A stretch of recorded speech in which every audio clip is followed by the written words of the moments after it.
刚才啊，主持人提到了这个美国怎么回应。我前面先介绍一下这次会谈情况。这个前面讲过，这次会谈呢分了2段，第一段是谢峰和谢尔曼谈了4个小时，基本上是谢尔曼骂美国，不是谢峰骂美国，谢尔曼只好洗耳恭听，然后解释几句。那第2段是王毅和谢尔曼谈2个小时。那美国的反馈是什么？美国国务院在天津会议之后举行了一个背景简报会，有一个资深官员是这么说的，他说谢尔曼和王毅、谢峰2个人的会谈是坦率、直接，有时艰困，没有正面的评价哦。那么这次会谈之后，美方是这样介绍这次会谈的过程还有结果的。7月26号，美国国务院发了一份新闻稿，标题是谢尔曼常务副国务卿出访中国。这份新闻稿同时也在美国驻北京大使馆的网站上用中文发布。新闻稿很短，只有5段话。那么如果是真的富有成效的会谈，那5段话是讲不完的。而如果会谈毫无结果呢，5段文字只要提一下美方的立场，就不必提中方的表态了。那是美方的国务院的这个新闻稿实际上是把会谈第1段完全抹掉了，当它不存在。我讲的第1段就是谢尔曼和谢峰的4个小时对话。那么关于会谈的参加者，美方的新闻稿里是只提王毅，根本就没有提到在4个小时会谈当中不断教训谢尔曼的那个中共外交部副部长谢峰的名字，把它归到什么里头呢？归到翻译、秘书等等其他中方人员这个范畴去。那美方这种贬低式的处理方法表明呢，美方对谢尔曼是非常恼火的，那也不想让美国国内和国际社会知道谢尔曼的无理，而不是谢峰的无理和恶劣的态度。那么现在事实上，关于中方有多恶劣，只有中共自己的媒体报，全世界其他媒体都不怎么报。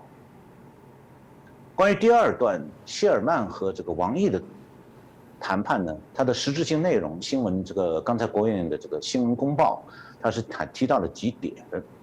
第1点是展现了保持2国沟通渠道畅通的重要性，讨论方法来设定负责任的管控美中关系的条件。第2是美国欢迎2国之间激烈的竞争，但不寻求与中国冲突。第3是谢尔曼常务副国务卿私下提出关切，指出中国的一系列行动有悖于美国的盟友和伙伴的价值观和利益，有损于基于规则的国际秩序。他提到了人权方面的是香港的反民主镇压，在新疆的种族灭绝和危害人类罪，在西藏的虐待，还有对媒体采访和新闻自由的剥夺，也谈到了北京在网络空间、在台湾海峡以及东中国海和南中国海的行为。那么同一天，也是7月26号，白宫的发言人 Psaki 在白宫的新闻简报会上是这么表示，他说拜登相信面对面的外交，期待某个时刻会有机会与习近平接触，但本次会议并没有谈到见面的事儿。那这个见面的事儿也不是这次会议的目的。那么从美方，我刚才引用的这2则，就是迄今为止会谈已经结束好几天了，美国一共官方就发了这么2条短短的消息。那么从美国官方关于这次会谈的资讯来看的话，可以看到几点。第1点就是美方似乎只是在会谈中提出了管控风险这个话题，讨论了一些原则性的方法，但并没有就此达成美方期待的共识或者结论。那么第2点就是面对中方咄咄逼人的进攻姿态，美方是比较被动的，他只是表示说我们不寻求和中国冲突，来回避口舌之战。那么第3，美方提到那些关于人权方面的关切，从政府立场是退回到了谢尔曼个人私下表达的关切。所以可以总的来说，就是美方基本上没有达到自己希望的会谈目标，而面对中方的强势姿态呢，美方显得比较软弱，他也不愿意公开驳斥。也正因为如此，美国事后对这次会谈的结果采取低调处理，因为没有任何值得说明的成果，最多就是又一次各说各话而已。那拜登事先已经暗示了，如果天津会谈能有成果，可以为拜习见面铺路，那这件事就没有办法在会谈中谈下去，甚至不能讨论。此外呢，美国国务院应该也就此得出一个教训，就是今后要想通过类似的外交会谈来缓解双边的紧张关系，几乎是不可能了。那主持人刚才提到，中共方面的会谈当中，这个表现出来这种外交和政治上一种对抗的姿态。除了谢峰以及这个对美国一些斥责性话语之外呢，谢峰还向美国提出了一个纠错清单以及中方关切的，它叫做重点个案清单。这些具体内容，美国的新闻稿一字不提的。那么这个纠错清单里呢，中方是要求美方必须无条件撤销对中共官员和家属的签证限制，撤销对中方领导人、官员、政府部门的制裁，取消对中国留学生的签证限制，停止打压中国企业，停止滋扰中国留学生，停止打压中国的孔子学院，撤销把中国媒体登记为外国代理人或者外国使团，要撤销对那个华为的老总的女儿孟晚舟的引渡要求等等。这是谢峰提的。那么中国国务委员兼外交部长王毅呢，会见舍曼的时候，也向美方提了3条要求。这3条呢，可能看起来更重要。第一条是美国不得挑战、诋毁甚至试图颠覆中国特色社会主义道路和制度。第2条，美国不得试图阻挠甚至打断中国的发展进程。第3条，美国不得侵犯中国的国家主权，不能破坏中国领土完整。王毅说呢，这3条是底线。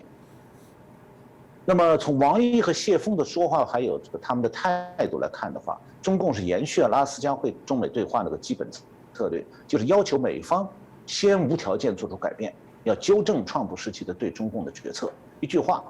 就是中共要求美国彻底否定川普总统2018年到2020年对中共的所有制裁措施，这就相当于正式的表明态度，就是美国不让步，中共不合作。连美国提出来的防范冲突这个问题，中共也不会理睬。那如果说美国为了回应和部分满足中共提出来的纠错清单上的要求，就其中一些项目做出让步，中共会满足吗？显然不会，因为这样的姿态等于是，如果美国让步，就等于承认中共要求的合理性了。那中共会进一步得寸进尺，要求全部兑现刚才讲那个所谓纠错清单上的要求。那么我们再做一个假设，假如拜登真的完全让步，全部兑现中共的纠错清单的要求，那中共就会和美国合作吗？这样想是非常天真的，因为如果要考虑中共未来有没有可能合作，你就必须要把王毅提那3条要求结合起来理解。王毅的3条要求啊，实际上是一种最后通牒。它第1条实际上就叫做这个不能否定中共社会主义制度的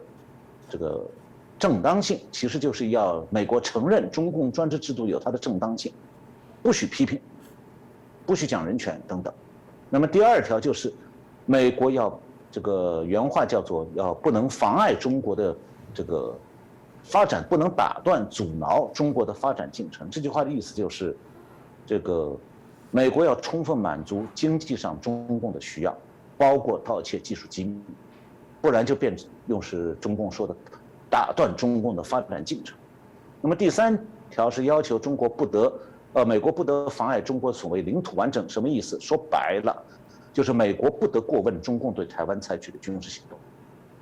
那这3条加在一起，等于说这个最后通牒实际上关死了今后美中合作的大门。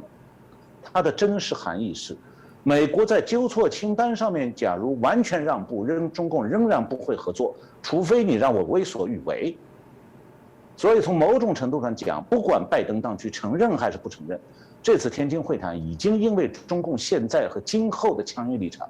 把中美冷战的政治对抗升级到最高阶段、最高层了，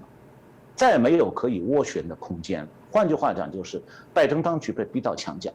那他随便怎么样让步，都换不来中共的合作。中共是铁了心准备和美国对抗到底。那么从另一方面看，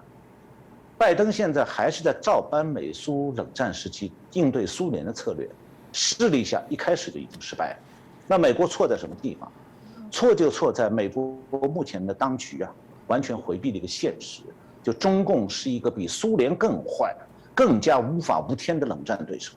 那面对中共这样一个冷战对手，美国必须从头开始另外研究一套应对策略。同时，王毅的那个所谓最后通牒3条，实际上也踩到了美国的立国红线，也关系到美国的国家安全和生死存亡。因为美国在价值观上没办法向共产党的极权主义妥协，那么在经济和技术发展方面，美国也不能坐视中共掏空美国的经济技术基础，让美国自取灭亡。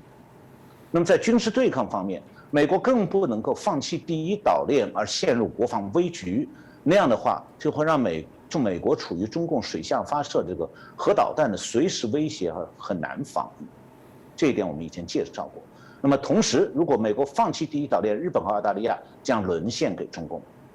总之，中美冷战对美国来讲是个事关国家前景的全新难题。那么对台湾来讲的话，中共当然现在是在离间美国和台湾的关系，希望动摇台湾的自卫意志。这就是中共外宣官媒最近还在讲的，叫做寄希望于台湾。他的意思就是期待这个台湾的红色代理势力帮他不战而胜，不战而屈人之兵。那面对中共的威胁，美国现在已经没有其他选择了，只能对抗到底。台湾其实也是如此。